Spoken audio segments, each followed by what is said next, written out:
Okay. Okay, so where are we? Just to backtrack, um, in order to serve Hashem, we need love. Hi, Sarah. All the way from Israel. Amazing. Oh, wow. So there's two ways. There's plan A and plan B for how we're going to love Hashem. Because when I love, then I'm willing to go the extra mile to go beyond my nature to serve Hashem. So plan A is if I contemplate, if I think about the greatness of Hashem, then it's going to create some kind of love. If it's not a fiery, passionate love, at least it will create a low-grade love enough for me to get the action done. And here in chapter 18, and it's actually chapter 18 through 25, what we're answering is the word mi'oid. The entire Tanya is based on the verse, Kikare v'lecha davar ma'od b'ficha v'avchala say that serving Hashem is accessible and attainable for every single person. And it says it's very close, not just close, but it's a very close. So to explain that it's close, think about the greatness of Hashem as much as you can. Do the best you can. Hashem will help you. He'll take your good thought. He'll attach it to the action. He'll help you that your mitzvah will rise. But that's close. How is it very close? So the answer is that you don't have to create any kind of love. You actually have it within you. So all you have to do is reveal it. And this is, in case of emergency, break glass. This is plan B. And we need both in our life. We need plan A and plan B, but this is something that we don't have. This is something that as long as we can reveal it, we have it. And the first step is to even know about it. And that's what we're trying to do today. To understand this hidden love that we got as a birthright from our forefathers, Abraham, Yitzchak, and Yaakov, and they got it as a reward because they were so humble before God. They were compared to a chariot. A chariot doesn't, a chariot or a wagon or a vehicle doesn't have a will of its own. It's only, you ask a car, where do you want to go? You don't ask a car, where do you want to go? Whatever the driver wants. It doesn't have its own will. So because they were considered to be a vehicle for God, they merited that all their descendants forever would have a neshama, would have a soul. And this soul, the deepest part of this soul, would love Hashem. And that's the difference between a not Jewish soul and a Jewish soul? That's a great question because we already learned in Perek Beis, Tanya, that every single thing has a nefesh, has a godly spark that animates it. Is that from when God blew his breath into Adam's nostrils? Is that the nefesh? So when God blew into Adam, that was the neshama. That was the godly soul. Mhm. Now, the world is the way the world is now, but originally when God created Adam and blew a soul into him, at that point, all people had the potential to have the neshama of a Jew. But then the way things happened was that, things changed. But Adam, yes, he's the father of all mankind, but he did get the neshama. But eventually, that neshama only landed for Jewish people. But when Hashem breathed in him, that Vayipach b'av nishmas chayim, that was talking about for Jews. That's a great question. So they more lost it, the neshama. So yes, as I'm saying, Adam got it, but then from him came so many people. But eventually, that gift that Adam got only ended up, yeah. So they got different souls. So they have a nefesh. Every single thing, in order for this table to exist, it needs a spark. Every single thing needs a spark of godliness to keep it into existence, and everything has a nefesh. But a Jewish person, in addition to a nefesh, also has a neshama, which is an actual part of God, and that is only something that Jewish people are gifted with. And it came as an, and this is what we're talking about. It came as an inheritance from our forefathers, and we're delving deeply into what this neshama is, and the deepest part of this neshama, which is actually called chachma. And we're trying. There's four things that we want to know about this. We want to know. We asked this last time. What is the root of this love? We want to know how is it different than any other love. We want to know how is it an inheritance. So this we answered last week. We started answering it last week. How is it an inheritance? And how does it also include fear? So we're really figuring. We're not going to say how to reveal How do we reveal it? We have 8 chapters to discuss Okay, it. We're so we're obviously gonna going to get- speak we're gonna about how it gets revealed. So the first thing that we said, welcome.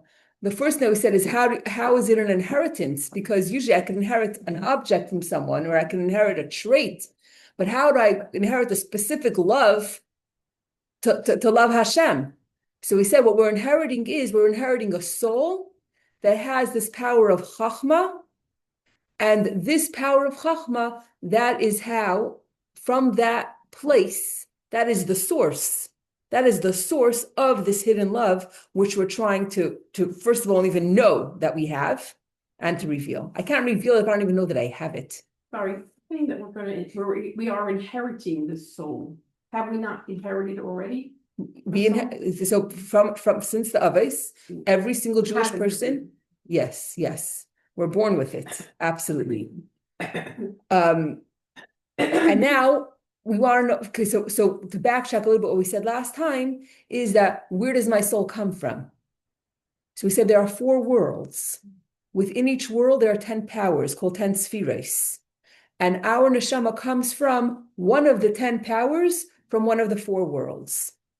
And I don't know where my soul comes from. I don't know. And the whole concept of which we learn in chapter 32 of Tanya, which is about how can I be expected to love every single Jew like myself?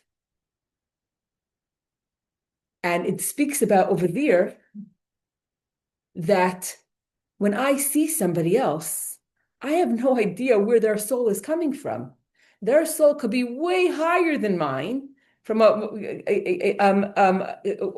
we have no idea.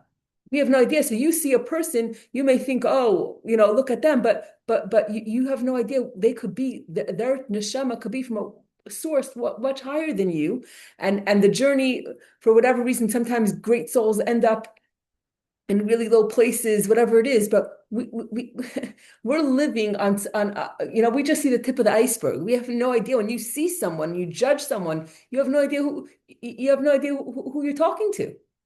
But we'll leave that for chapter 32. But anyway, so if I come from a certain, my neshama comes from a certain world and a certain power within that world, and that will be my that'll be my dominating trait. But it's intertwined with every other power because there's 10 powers. So it's just one trait would be more dominant, or one power, than everything else. the practical Tanya, I believe it says that it could change as a person does like nice and play and then their soul ascends, like goes up. Isn't that what it says? Yeah, I think we said that I think you mentioned that last time. Change. So it's not like this is where you're from, but you're saying that when you see a person, you don't know. Okay, It could be a little based on their actions. You're asking an excellent question, and I don't know the answer, but I'll tell you what I do know. What I do know is that it's a chain-like descent.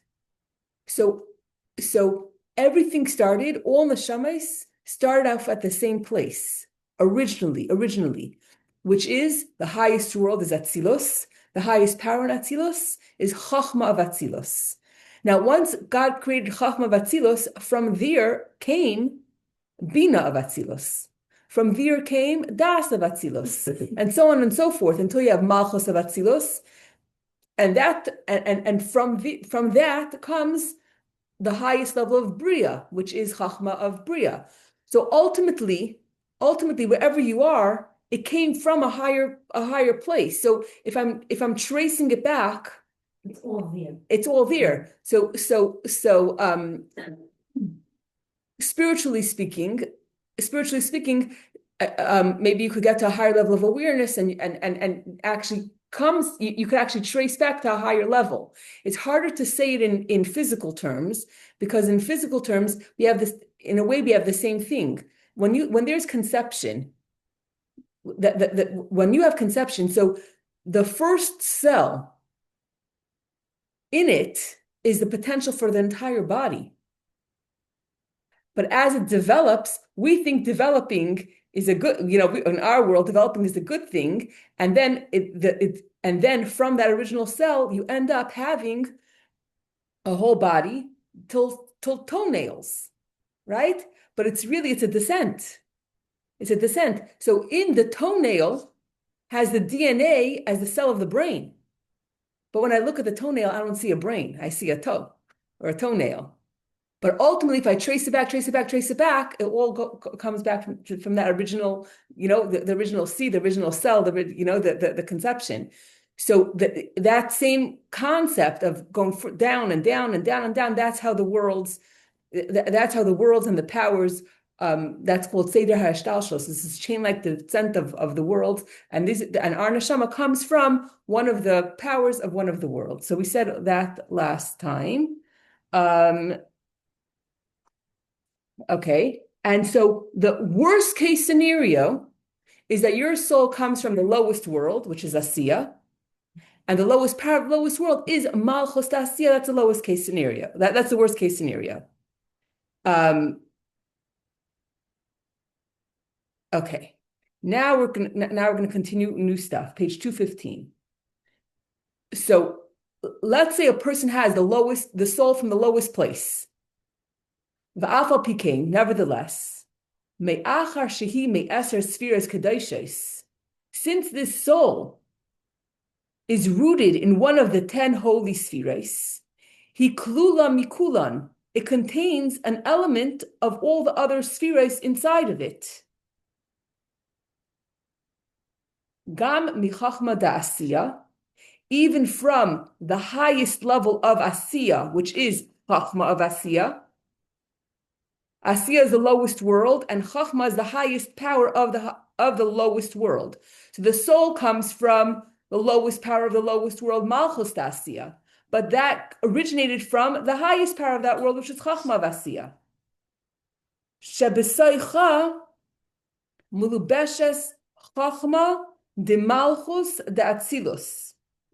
So within the highest power of the lowest world is also the lowest power, the highest power of the lowest power of the highest world. See, because in everything is everything else. So the highest level is Atzilus and Chachma of Atzilus. The lowest level in Atzilus is Malchus of Atzilus. So here it says.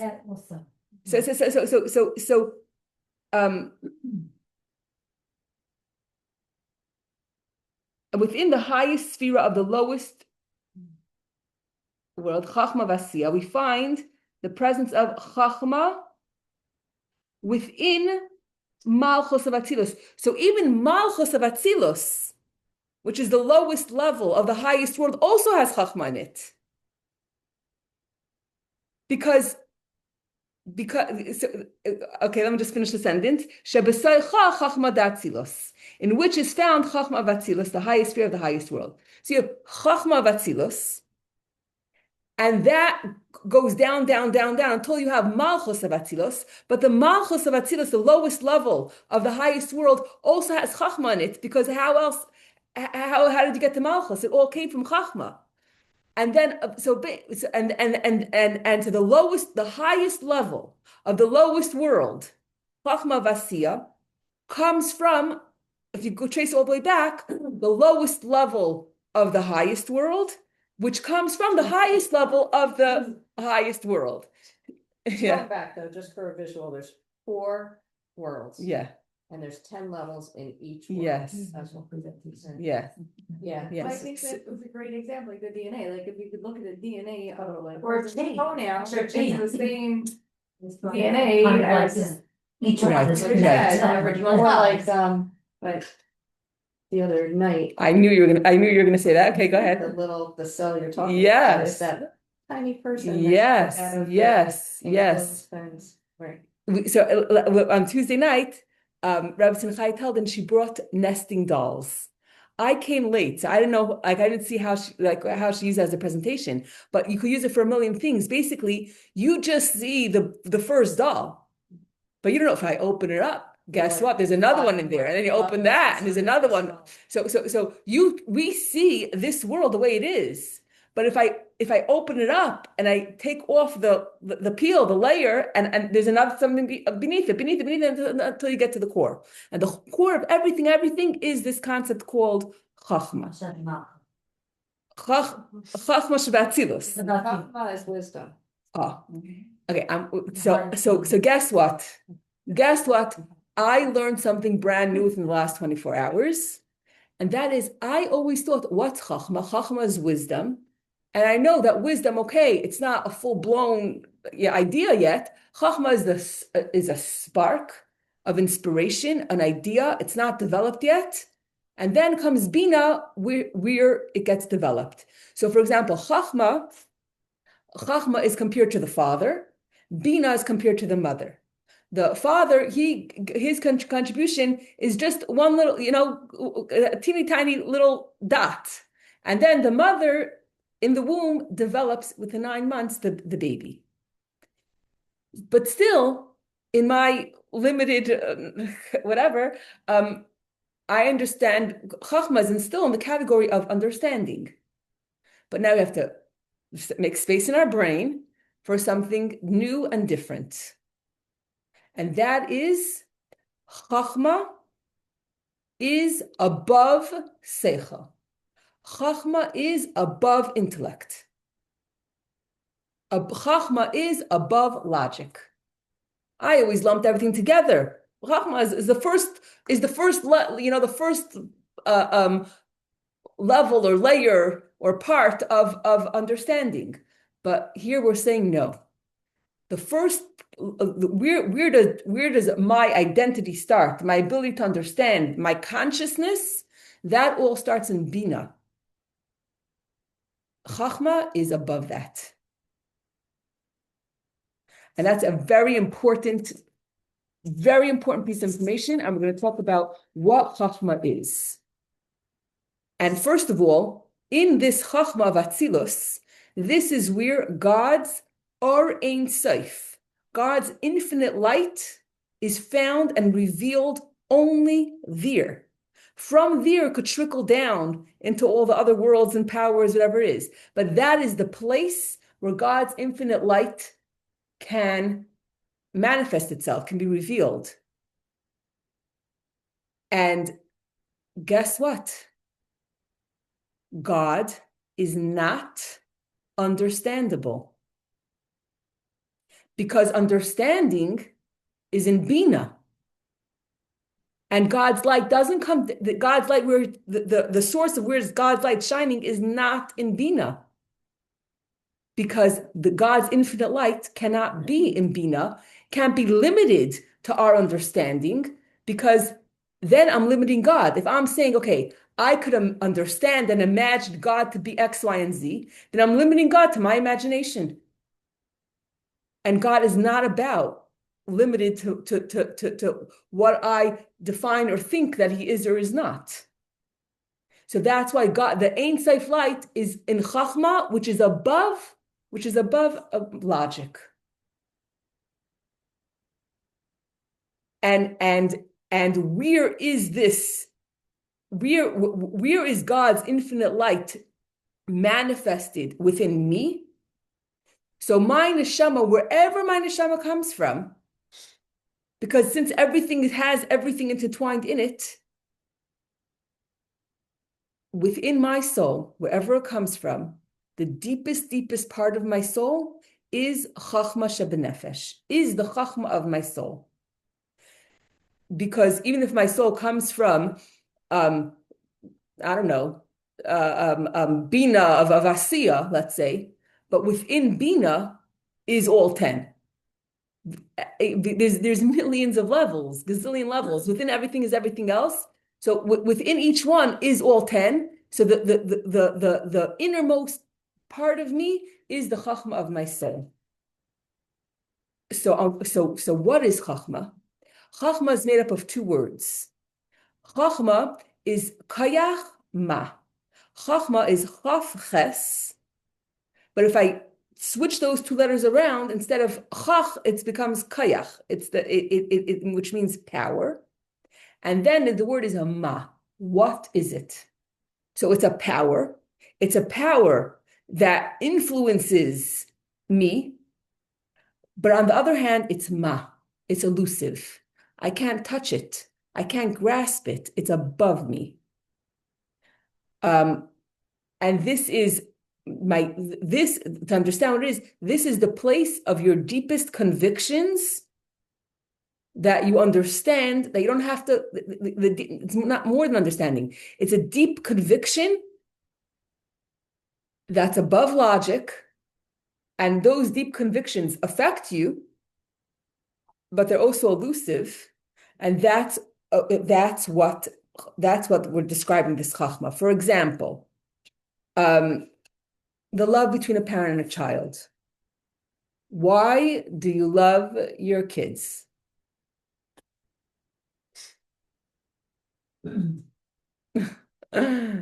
Question. It's a good question. The act certain way, it's like, why do I love them? I just do. Because they're part of you. They're part of your essence. So I could find a lot of logical reasons for why I like my kids. They're cute. They, make me laugh sometimes. Sometimes they make me scream or whatever. But I'm saying they give me nachas. Okay, there are reasons why logically I could love my children. However, if you come and disprove all those reasons, they're not giving you nachas, God forbid, or they're not cute, or whatever it is. They're more like a monster than an angel. But why do I love them? It's for something above logic. It's because this is my essence, because I'm their mother, and therefore it's above logic. The problem with getting stuck with logic is that you have a Holocaust. What happened? In Germany, very smart people, they convinced everyone else logically that the Jewish people are a threat or a danger or don't deserve to exist or whatever it is, whatever they said, and then and therefore logically, okay, we could kill 6 million because they had nothing above logic. While everybody else, while the way nature is that you have to educate your child and tell them you have to brush your teeth, you have to make your bed. There's a lot of things that we teach our children. But when was the last time you said to your kids, I have something very important to tell you. You're not allowed to kill anyone. Because that is so intrinsic. I don't have to be taught you're not allowed to kill. Because it's just that deep that's not something that we do. But the Nazis, they obviously didn't have any kind of chachma. It was capped by logic. And if you could convince me logically that this person doesn't deserve to exist, then I could do whatever I want. They couldn't go up. They were capped. They were capped. They were missing. They were missing something. Whatever. And they were smart and thought out. That's the biggest proof. It was not logic. It is logic. I mean, it was logic. So The logic. So logic is not the ultimate. It's not the ultimate. The biggest smarts is not the ultimate. Right. Brilliance by itself can be very dangerous. And guess what? Hashem told us that from day one, before anyone had any struggle, before anything, God gave 613 commandments. And guess what? They're divided into 3 groups. The first part is mitzvahs that we understand. Do not kill and do not steal. And the reason you could say, oh, I understand it by myself, but Hashem gave it to us because Hashem wants us to do it, not because of logic. Because if I'm not going to kill, I'm not going to steal because of logic, that's not good enough. He said, don't kill and don't steal because God said so, because there's something above logic. That's number one. Then there's a second category of mitzvahs, and that is called edut, which are testimonial mitzvahs, which are commemorating things like holidays and Shabbos and stuff like that. Then guess what? There's a third group of mitzvahs called chukim, mitzvahs that do not make sense. Taras mishpacha, for example, family purity, kosher. You know, why this animal is kosher and that one's not? You know, and why do I have to wait 6 hours? All the details, whatever it is, there are things. It's very hard when your 2-year-old just had a hot dog by the kiddush, and now they want yogurt, and it's just what it's not logical, whatever. But so there's a whole set of mitzvahs that are above logic because Hashem is telling you from day one, before there's more to life. There's more to life than what you could understand. So interesting, because I feel like the whole Chabad philosophy is using your logic. Right. So we have to understand that logic is not the end, that there's something way beyond logic. It's using your logic to know that there's beyond your logic. Right, well said. It's consciously having the knowledge that we're limited to the brain. Yeah. Okay. So why does Chabad in particular, but really Klal Yisrael as a whole, why do we admire thought process so much?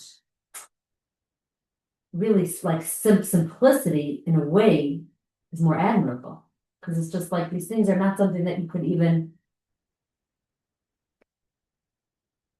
But it helps us to at least. Simply, that's how we get closer. Right. Hashem gave us a brain for a reason, and a brain is a very, very important tool. And when you have the right understanding, what is Chassidus? What is Chassidus? What does Chassidus do for us? Chassidus, in a nutshell, number one, it teaches us who we are. It teaches us what our mission is. It teaches us how to transform ourselves, and most importantly, it teaches us how to have a relationship and a connection to Hashem. So what it doesn't teach is who Hashem is.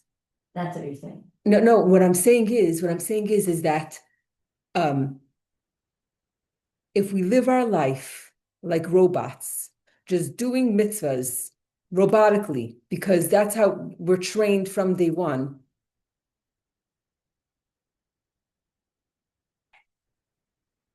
we can't serve God with the joy that way.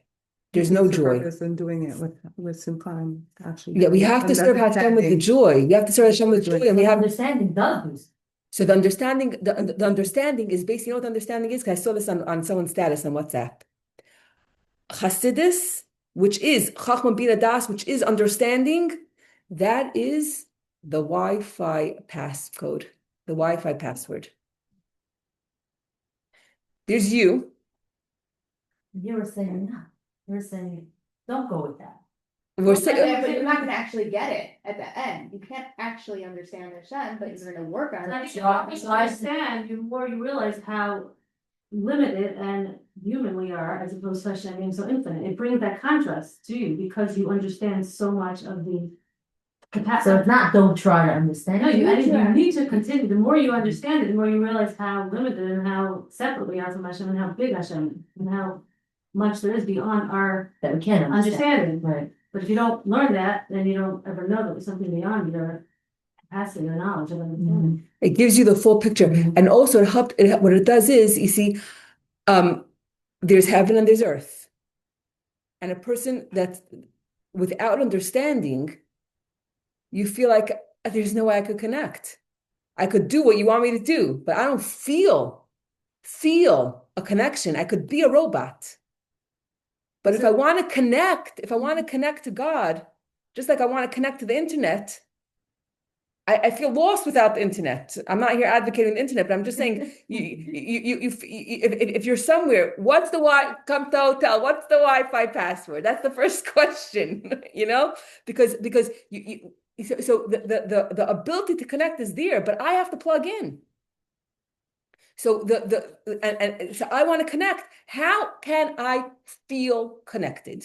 So what happens, or what do you suggest if like you feel connected in certain times of your life, and then times that you don't feel like, let's say if you're davening, for example, and there's times that you're so into davening and your neshama is crying and you're into it or asking for prayers, and then there's times that you just feel like blank. I can't be the only one this happens. No. And then you just, We discussed it, that's why I don't want to. This is already happened. and then you feel like you're just talking to air and you're not feel listen and you're like, hey, why am I even doing it? Because it's like, but then there's points that you felt so connected and you're like, wow, and then you've seen it, like basically what would you do or what would you suggest to get back into it or like connect to the Wi-Fi? Like sometimes I feel like my Wi-Fi is like disconnected and I'm like Right. trying to reconnect and it's not connecting. Right. So what do you do? The answer is learning Hasidus. Learning Hasidus.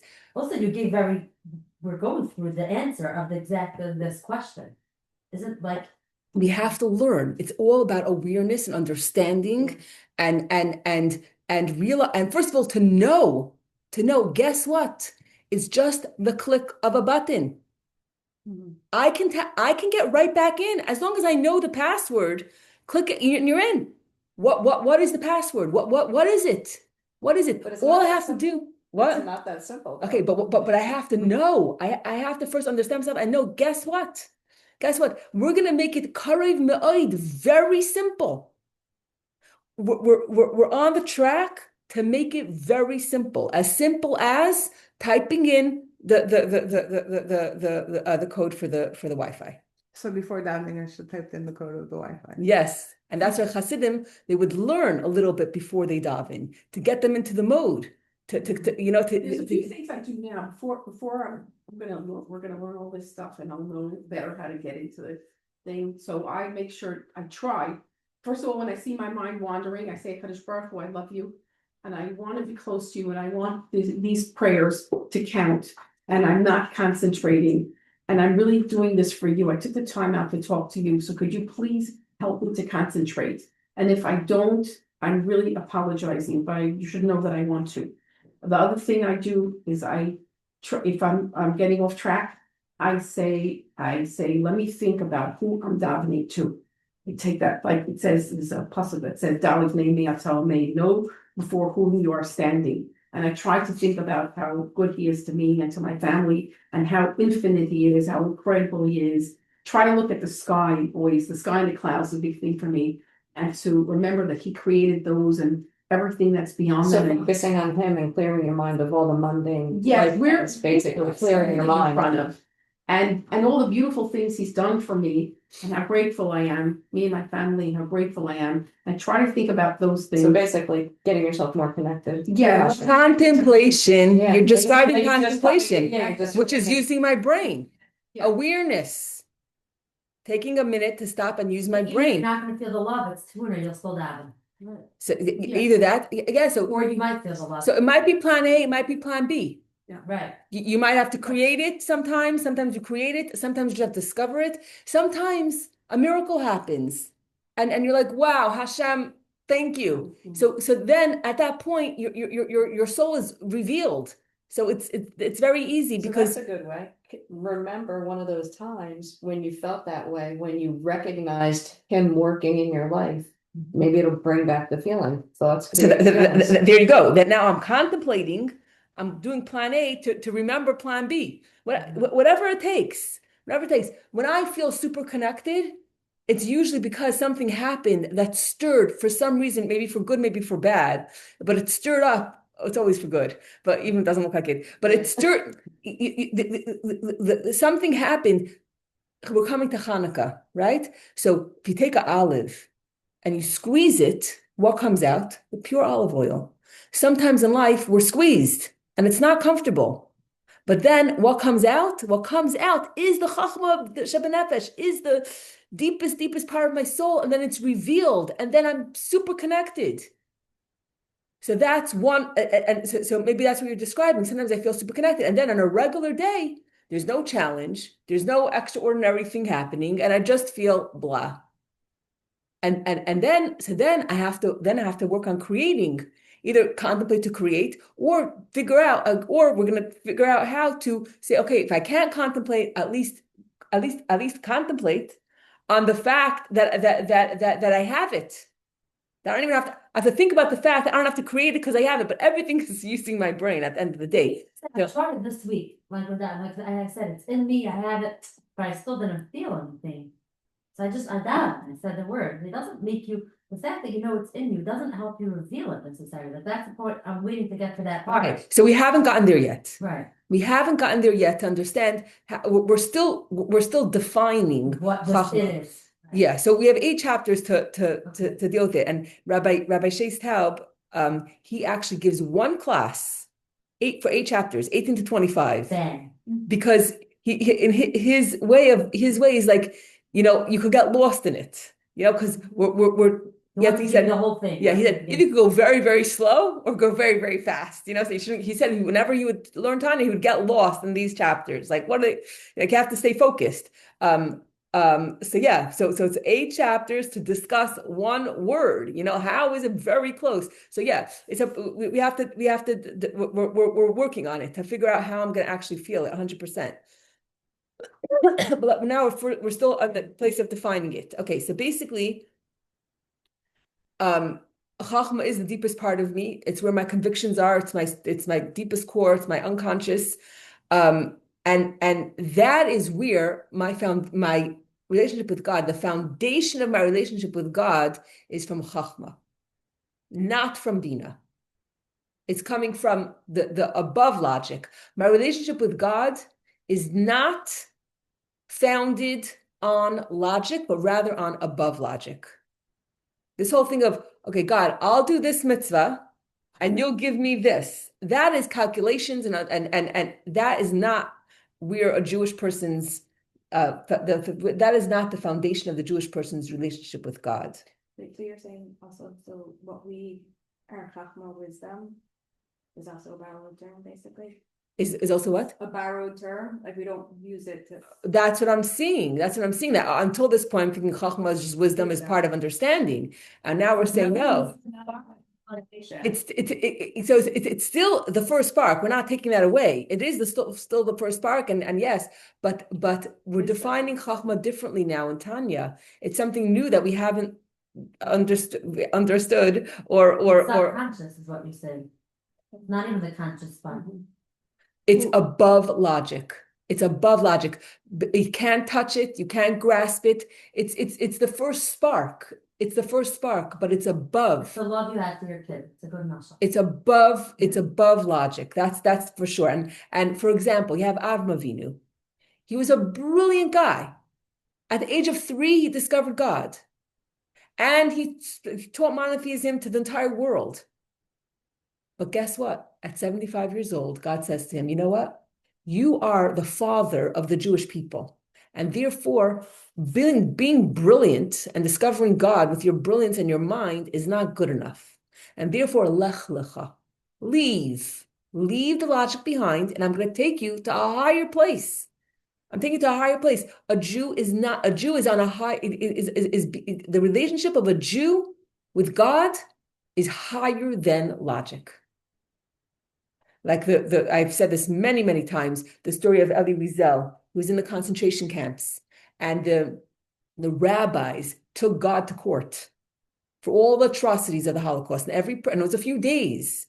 Every person stood up and said all the terrible things that happened to them and to their family. And guess what? At the end, they said, Hashem Elokei Yisrael is guilty of the Holocaust.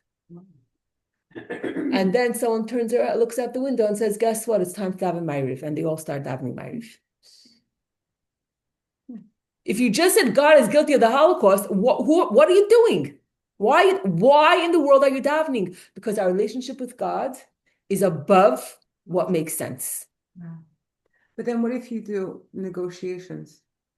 The negotiations is a lower level. And what happens if you don't get what you asked for? Because I was teaching that to my son. So I said, like, he was asking for something. So I said, okay, so ask Hashem. So he starts davening. And then I said, but what are you going to give back to Hashem? Like, you have to give something back to Hashem if you want. Like, was that the wrong thing to do or say? And then he's like, I'm going to make sure I wear my tzitzis every day. I said, well, I'm sure Hashem will be very, very, very proud of you. And that's a way for you to realize that Hashem's always with you is by touching your tzitzis every day. Doesn't mean he's gonna get what he wants. Right. So the thing is, that's a vessel. Yeah. I hope he does, because that would be like a scary moment. I mean, I don't think, I'm trying to think back what he felt like, what he wanted. It wasn't like, I want a dog or I want like, you know, he didn't want something physical. I think he just wanted to like, we're talking about like learning to keep his hands to himself, like things at school, you know, and I'm like, hey, like if you feel the urge that you need to like, you know, hold your tzitzis or hold something and know that Hashem's with you. Like it was just like something Yeah. like that I was trying to get him to like, or his kippah. I'm like, you wear your kippah, so that's your kippah. But like, you know, if you feel like someone is not being correct and you're being correct because, you know, this is, touch your kippah. Remember that Hashem's with you. Wow. Like I don't know. It's like, but now I don't know if it's the Like, No. if you teach a child that you're adding Hashem into your life, they might feel Hashem's protection more. It's not like a give and take. It's like Hashem tells us if we keep his Torah mitzvahs, he will. That's what We'll I'm feel it more in our life. exactly. I like what you I just think said. it's like, Not about it's not like you're getting getting a toy because you're doing a mitzvah. It's more like you'll feel Hashem with you because you have existence. Like Hashem tells us, that's why we keep some of the mitzvah. I mean, Of course. And there's so I more think that fun than- teaching that to a kid, I don't know, I think it's giving a kid actually Very empowering nice. them. And like keeping That's beautiful. Torah mitzvah. It's not like you were I telling like what you kids. just said. It's not like, I'll give you this and get this. I It's know, not like, you're gonna now child, every single step. Well, Hashem is in our life. Like Hashem is there to watch over us. And Exactly. giving them that literally that opportunity. Ooh, beautiful. I love what you Is just said, You know Tanya. what? Right, that Tefillah again. is not transactional, it's transformational. Right.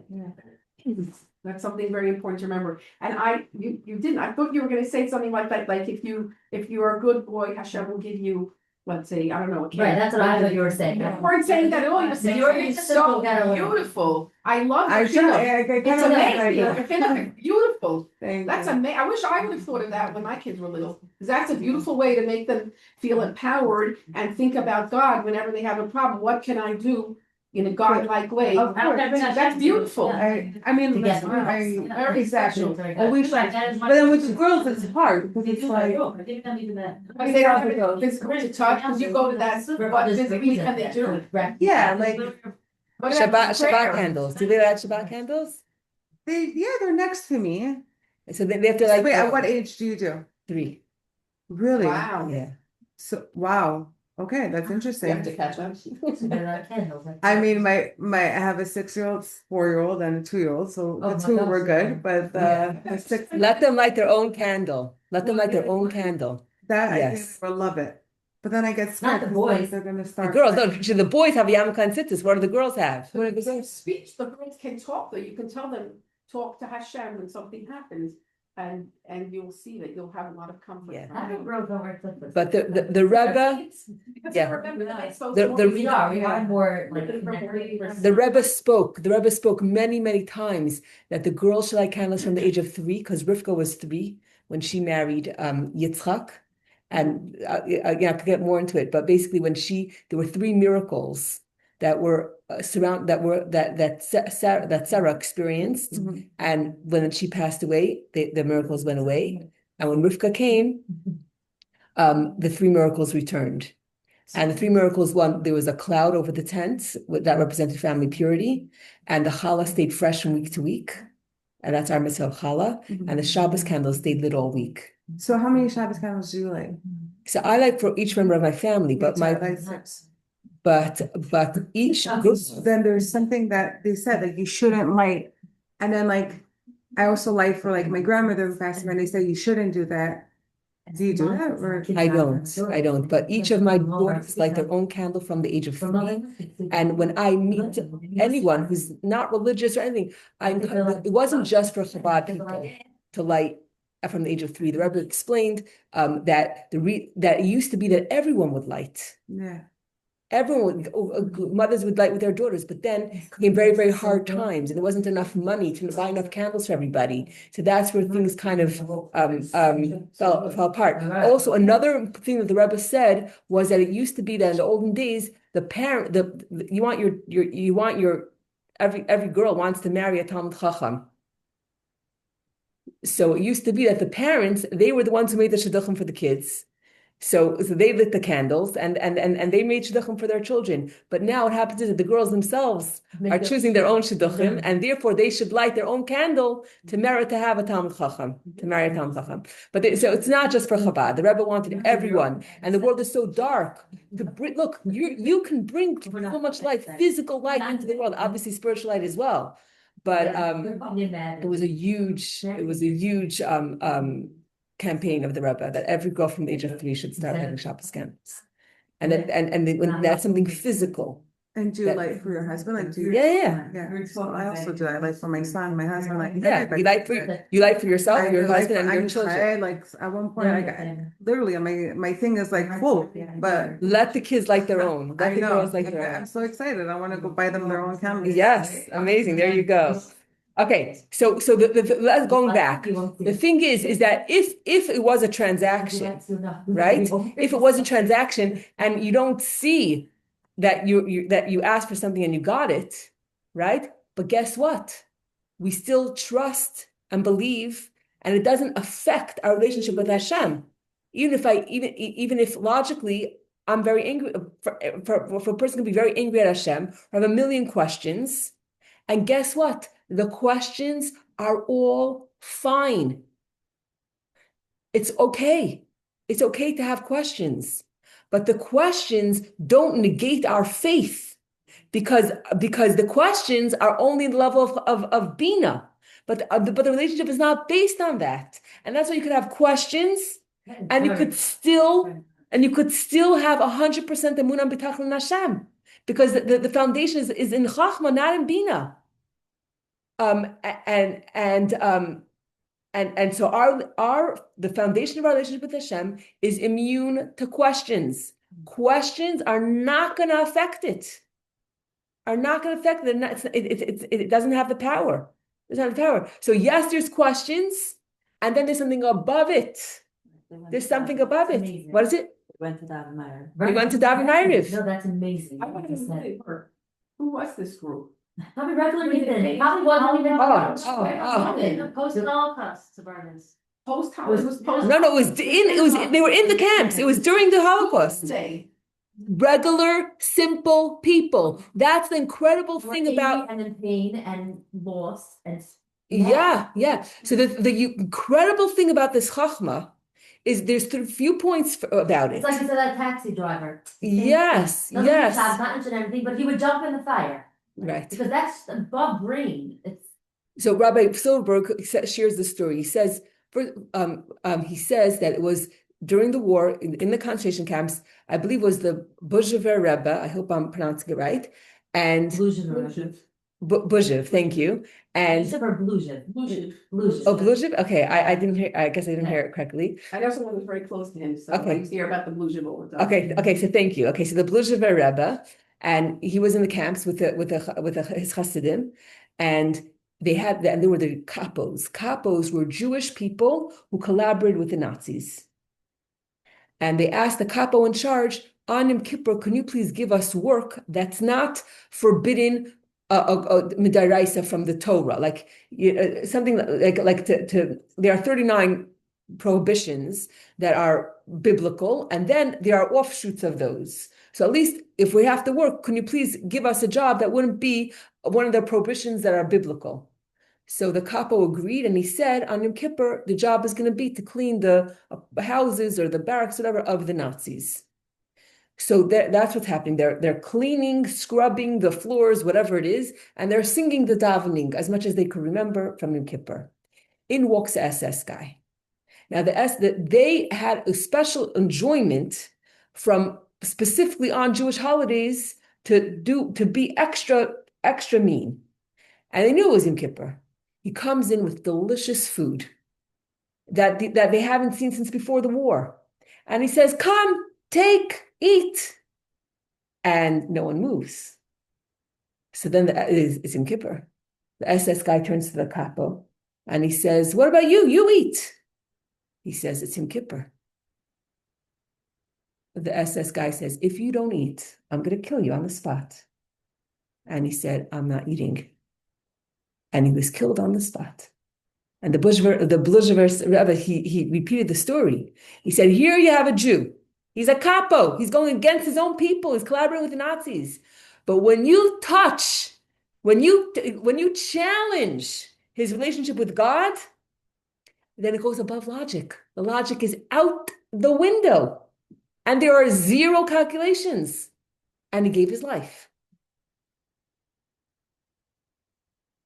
So this chachma, this chachma shebenefesh, there's a few things. There's some few incredible things about it.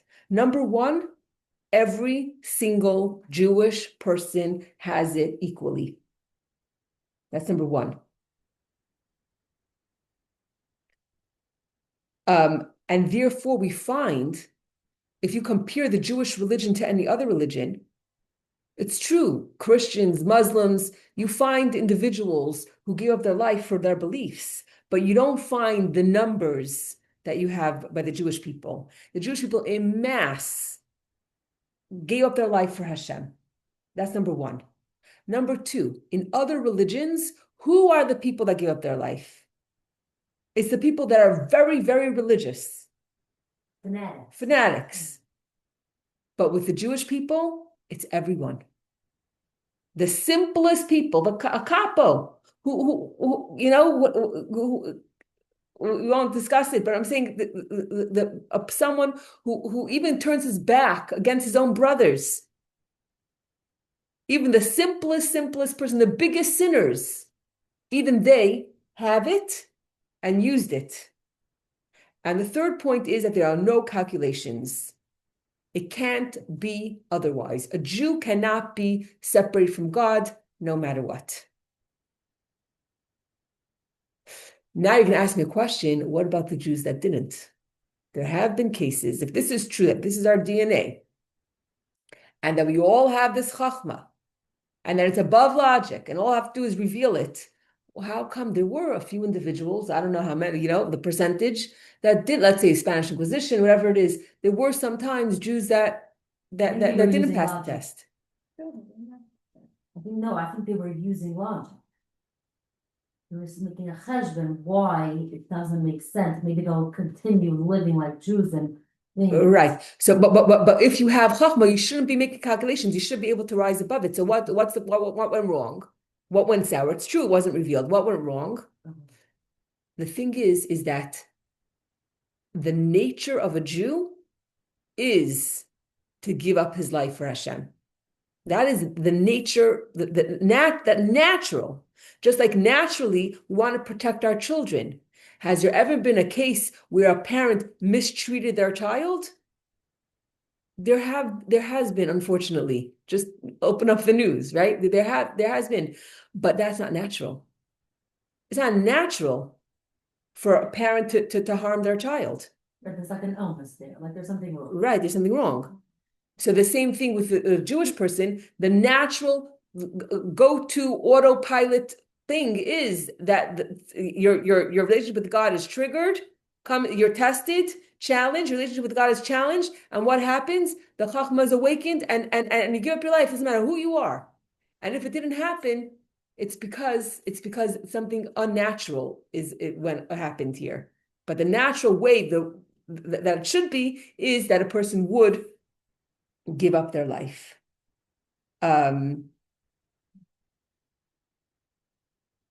Yeah. So I'm just going to repeat this for those that weren't on Tuesday night.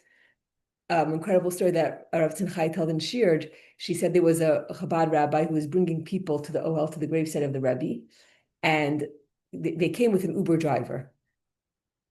So the rabbi says to the Uber driver, if you want, you could park your car and you could also go to the Ohel. So he said, but I'm not Jewish.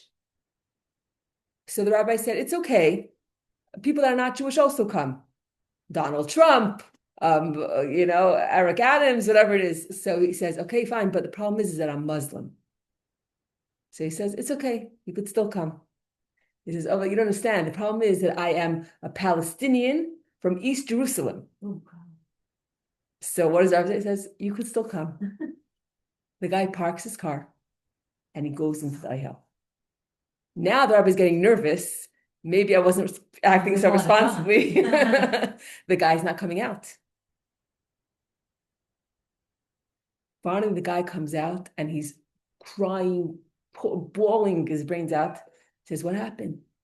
He says, my mother's Jewish. Oh, wow. So yeah. So what happens with his neshama? It's Gotta so awaken. there. Gotta It is awaken. So You there. have to awaken, that's just amazing. Yeah, Have such Strong strong. thing, you just woke it up. yeah. What's that? I mean, where did that story go? Like what happened? And what He is said it? that she heard it 2 weeks ago. Chaya told him. She repeated it on Tuesday night. God, Who knows? Yeah, that's up to us. So his neshama got sparked. it's crazy. So we all have it. But it's like the Green Prince.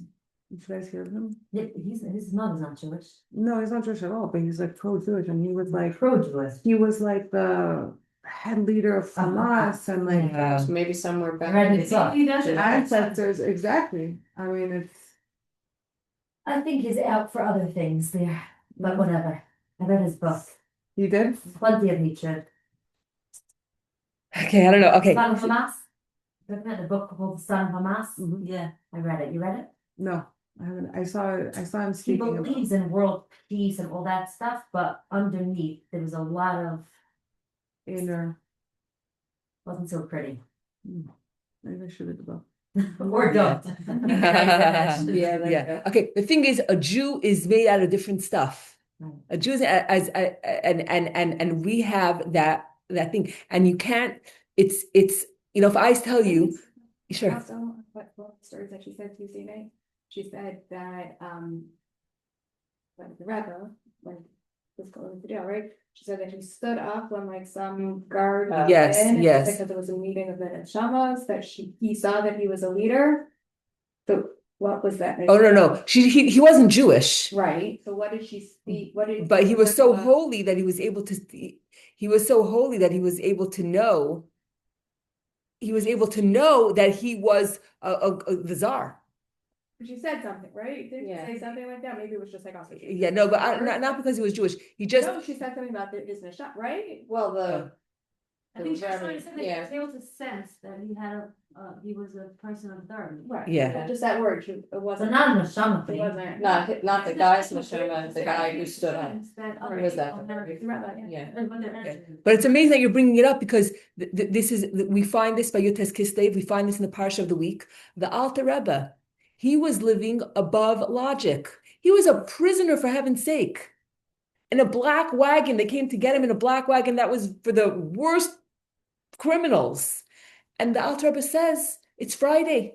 I don't want to travel on Shabbos. Please stop this wagon." And they looked at him like, "You're crazy. You are a prisoner. You're not telling us what to do." And guess what? The wheel broke. And when they tried to fix the wheel, then the horse died. And guess what? They stopped for Shabbos in the middle of the forest because the Alter Rebbe was in charge.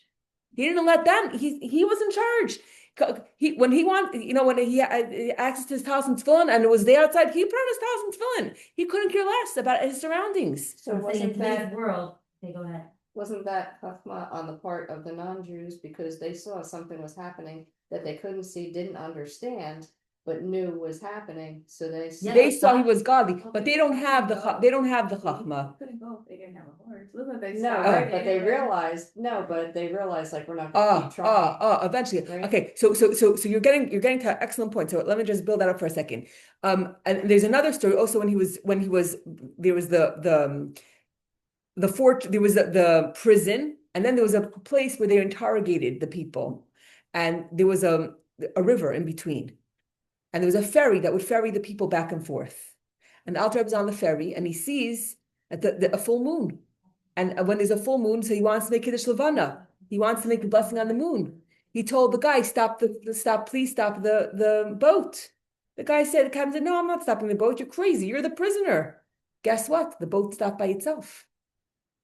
But the Alter Rebbe didn't take Kiddush Levana when he made the boat stop miraculously. He let the boat continue, and then he asked again, "Can you please stop the boat?" He wanted the officer to stop the boat. So he said, "If you write me a blessing for my family, then I'll stop the boat." And he did, and the Alter Rebbe and the boat stopped, and he said the prayer. The entire time, he was in control. He was operating in a level above. He wasn't limited to logic. Jail. Excellent Yeah, question. that's- Excellent question. Excellent question. Such a good, like, why didn't he even go to jail in the first The place? reason he actually, it says that he went willingly. For what? Why did he go? Because the reason why he went was so that because the going down itself, was purposeful for something much greater. What was the greater thing? First of all, the reason why he had to go down, he went to prison on earth, is because in heaven, there was opposition to the fact that he was teaching Chassidus. Chassidus is the most secret, the most, it's God's, the crown jewel of God's, it's the crown jewel, the center jewel of God's crown. That's Chassidus, the deepest secrets of Torah. And here he was disseminating, he was teaching it and spreading it. And there was opposition in heaven.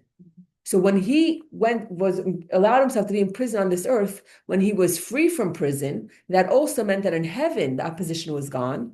And then what happened was the non-Jewish, even the czar and the ministers and all these people, they all recognized his holiness, and they themselves allowed him to spread Chassidus more and more. So the whole world recognized his holiness. And how did he get there in the first place? It was Jews told on him. There were Jews that made up a libel, and they said he was sending money to Israel for people that were poor. And they said, "Oh, he's sending money to Turkey that they should overthrow the czar." And that came from Jewish people. But ultimately, when he was released at the end, the whole world saw, Jews, non-Jews, that who he really was. If he hadn't gone to jail, would we be sitting here doing what we're doing now? Probably not. It's sort of There's always relief a reason, that- even if you don't see it or understand it.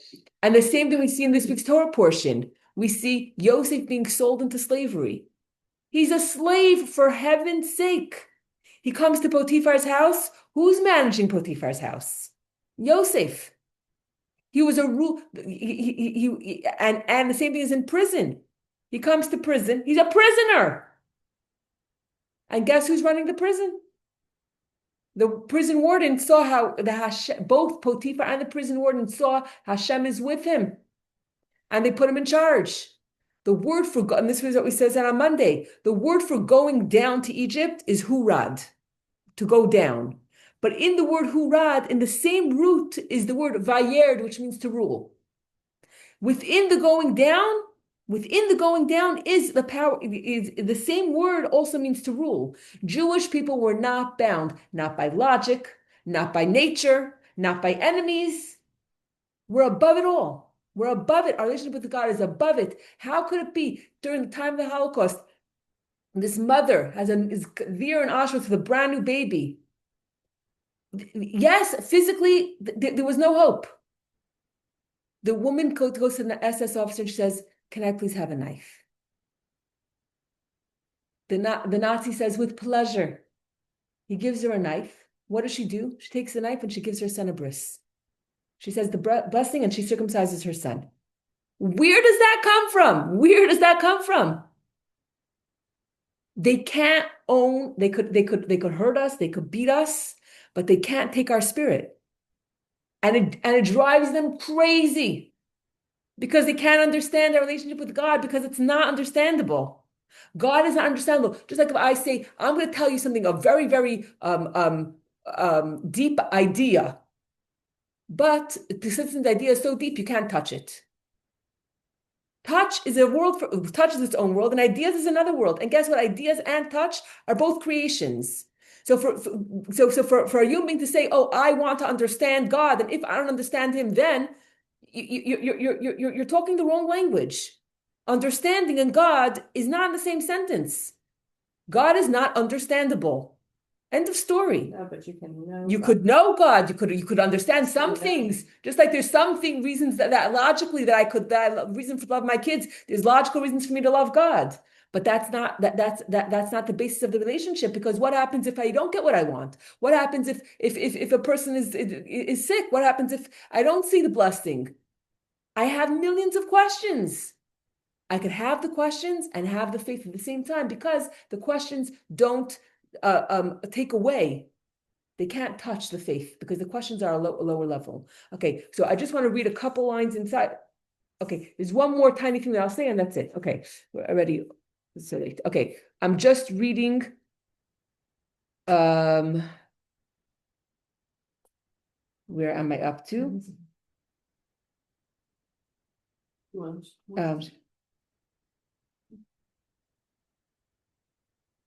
Okay. Sheba Meir Arin Seif Baruch Hu Mamish. In the Chachma, that's where God's infinite light shines. Kidechsiv Hashem b'Chachma Yasad Aretz, as the verse states, God founded the earth with Chachma. V'kulam b'Chachma Sisan, you have made them all with Chachma. I'm on page 216. Now I'm doing V'nimtza. It was just the end of this page and that's it. V'nimtza ki ein Seif Baruch Hu melubash b'vchinas Chachma shebenefesh ha'adam yiyeh mi sheyeh Yisrael.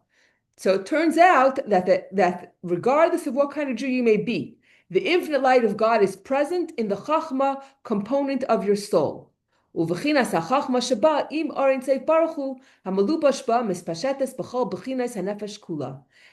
component of Chachma, together with the blessed infinite light present in it, then dissipates throughout your entire soul to every component within it, energizing your soul at all its levels from head to foot. As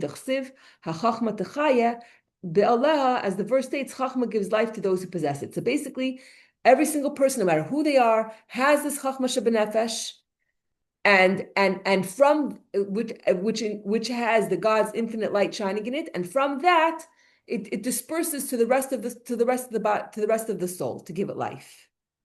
Okay, and this is the last line. And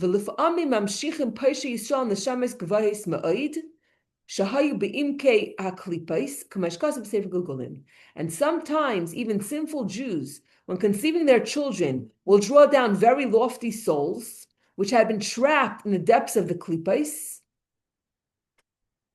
that oppose those souls coming on earth due to their holiness, as is stated in Sefer Gilgul. Let's explain this little piece, and that's it. So what are we saying? That if sometimes a very, very holy soul can come down and mess up. For example, Esav. For sure, his soul was so lofty. As a matter of fact, Yitzchak wanted to bless him because he thought if he gave him a blessing, then he'd be able to reach his potential. So Esav had a very, very high soul. Sometimes a soul comes down to this earth and it messes up, a very holy soul. Once it goes back up, for the klipa, for the impurity, it's considered a huge prize to hold this soul in its clutches, this holy, holy soul that fell very low, and now it's in the klipa's clutches. But now, what's the rest of the journey of the soul? We want the soul to come back down on earth to rectify the mess up, but the klipa, the evil, doesn't want to let go of it. So they cut a deal. The deal is the soul will come back down, but it will come down to parents of sinners. The klipa feels, okay, if we'll come down to parents of sinners, there won't be so much hope for the soul. But our hope is two things. Number one, because the soul is so powerful that it will break through and it will ultimately reach its potential and rectify what it has to rectify. And then also, we say it's being drawn down through the parents of sinners. But guess what? The Paisha Yisrael, the sinners of Israel, they also have a Chachma shebenefesh. They also have the above logic relationship connection with God. So our hope is that even the Paisha Yisrael are not really Paisha Yisrael. They're not really sinners. Just reveal the Chachma shebenefesh. Taxi driver. That every single person has it. It's just a matter of revealing it. So there's no such thing as sinners as soon as we discover with our mind, who we really are. Why did Hashem create or give the klipa that power? For Bechira Chavshis, for free choice. And you have to know what unholiness is to appreciate what holiness is. But not klipa here, but a klipa up there. Why do they have power there? Zeluma ze bara likim. Hashem created everything equally. I'll say one more tiny thing. And that is, first of all, I recommend that everyone listen to the replay of the 1 hour for bringing for the women that happened on Tuesday night in Crown Heights. You listened to it? It was great. There's 2,500 women. I put it on the WhatsApp, but I'll send it to you separately. Yes, Mr. Hashem. And one thing that really touched me, what they said was, there was 2 things, 2 points. The Braille. Yeah, that was amazing. You want to say it? In 1991, the Rebbe spoke at a Farbrengen, and the Rebbe said something monumental happened. That is that the Tanya was printed in Braille. So now even blind people have access to the Tanya. And Reb Mendel Futterfass was a very big chassid who had a Farbrengen, had a chassidic get together for chassidim in Kfar Chabad. And he said, this is what the Rebbe said, and he was crying. And he said, some of us, so there are some people that physically they're blind, but there's some of us that spiritually we're blind. We all have blind spots in our life. You know, so when you're driving in the car, there's a blind spot, something you just don't see. You don't have clarity for. And the Tanya is there, even if you're blind. Even if you're blind, even if you're lost, you don't see, you have questions, whatever it is, Tanya is for every single person. Even if you're blind, you could still have access to the Tanya. And one more teeny tiny thing that also very much took me was this woman. She said she worked she works and she manages 8 different preschools that are not Jewish, and she works with a lot of non-Jewish people, and she teaches them about the 7 Noahide laws. And she said that there were a few Jewish people working in the building, and since 2015, which is a year of Hakel, which is a year we're supposed to gather Jewish people together, she would say anyone that's Jewish could come to my office, and we would do Torah, Tefillah, and Tzedakah. And there was one girl from a Chabad family working in this building, who from her outside appearance, it looked like she was living a different, going down a different path. And she didn't know, should she ask her?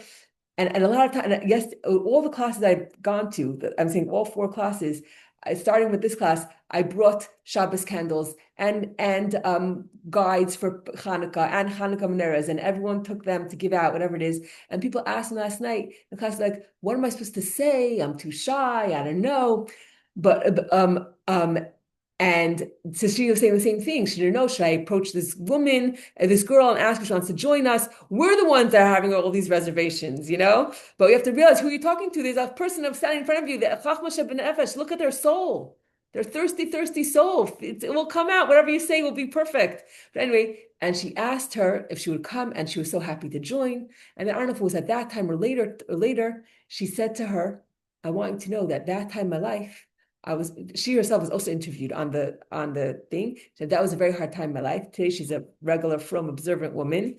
And she said, at that time in my life, I didn't look the part. I was in a very low state. But she said, before I went to sleep, there was not one night went by that I didn't say chitas. You know what chitas is? Yeah. Chumash, Tehillim, Tanya. The Chachma Shebenefesh was shining. Yes, there's struggles. Yes, there's questions. Yes, there's blind spots. But everyone has a Chachma Shebenefesh. Everyone has that Pintel Yid. And you could judge them and say, look, it looks like they chose a different path. Don't give up on anyone. Can't give up on anyone. Every Jew has a Chachma Shebenefesh.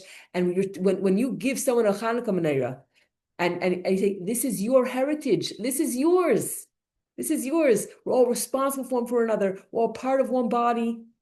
And I'm giving it to you because this is your heritage. And when we do a mitzvah, when we light Hanukkah candles, when we light Shabbos candles, whatever it is that we do, every time we do a mitzvah, we are allowing our Chachma Shebenefesh to shine. We're revealing our neshama. We're revealing who we really are.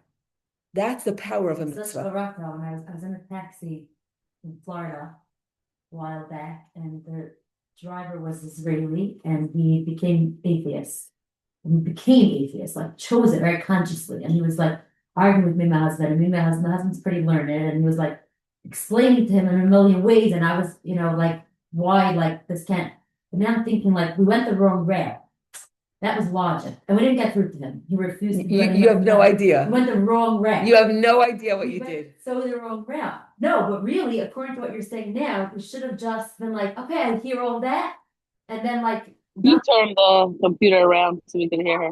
mitzvah. That's So a I very, remember what he said, then doing mitzvah times for 11 times for that awakens that. like, I wonder if you would have been like, you know what? Yeah, I'll take the candles for my wife. Like, I wonder with all of that arguing, if you would Don't look. Don't worry. Whatever you did was amazing. No, You but for obviously- next time, you Yeah, know, that's why that's why the approach is give them opportunity to do a mitzvah. not a logical fight. Because as soon as you do a mitzvah, you're revealing the connection. As soon as you do a mitzvah, you reveal the connection. And you allow the Chachma Sheva Nefesh to emerge. That's the power of a mitzvah. I'll know for next time. But you do know because the story of the chocolate, My right? friend knew. Okay, there you go. There you go. If you don't have a Shabbos candle, if you have a piece of chocolate, at least use the chocolate and help a person make a bracha. No, you still may have aroused his thinking. Yeah, I know, yeah. I You don't gotta know what just- happened later. Yeah. You might never know. Yeah, Sometimes that makes people, you never know. Yeah. You did your best at the moment. You know, With the and tools then that you have. I have Sarah Satan Lefanenu Machoreinu. What does that mean? We should remove the Satan, that's the Yetzirah or whatever, from in front of us and from behind us. We ask God, what does that mean? Remove the evil from behind Right, us. What's what? behind us? We're already moving ahead. Yeah. That's when we start Oh, double that. thinking and Interesting. rethinking stuff that we shouldn't have. Nice. Right. So husband did leave off with him and said, I hear what you're saying and everything, but you're still Jewish. There you go. That's- So it. you can't get rid of it. Sorry, sir. It's you. It's you. You're stuck with us. It's your essence. It's above logic. It's above logic. It's our DNA. I'm still Okay. looking for someone to give my menorah to. Okay, Gonna give my okay. car. It will happen. Thank you so much for joining us. Thank you. Okay. I look late. but I- Thank you, Hani. Thank you. Yes, Bezat Hashem. Enjoy your stay, Sarah. Thank you. Yes. Okay. Oh, yeah.